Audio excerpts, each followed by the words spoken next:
I'm Sarah Alonso. I'm a junior majoring in environmental design, policy, and planning here at Stony Brook University. As an EDP major, my degree focuses mostly on human contexts, human settlements, the places we live.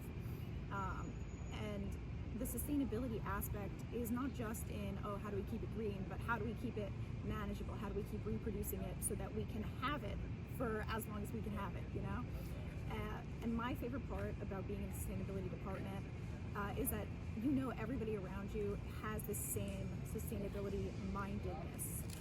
Everybody comes at it from how can we make the world a better, more sustainable place.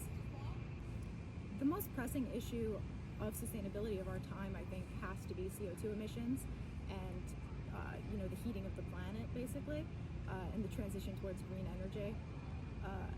And the way I think it has to be done, you can't just do one avenue. It's got to be private companies, government, from your local government to your federal government, for every country in the world, nonprofits. It can't just be one avenue. It has to be a combined effort, people working in different ways to fix the problem. What makes me hopeful about sustainability in the future is learning more about sustainability. When I take environmental science classes here, they tell you this is what's contributing to climate change. These are all the solutions we can think about, and here's how we can implement them.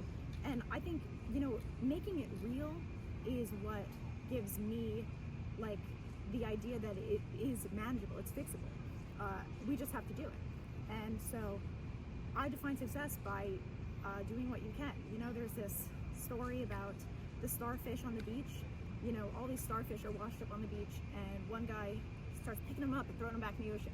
The other guy comes up to him and says, "There's starfish for miles and miles. You're never going to get them all back in the ocean. They're all going to die." He says, "Yeah, except for the ones I'm helping." You do what you can, and that's how you can feel successful, how you can feel hopeful and feel in control.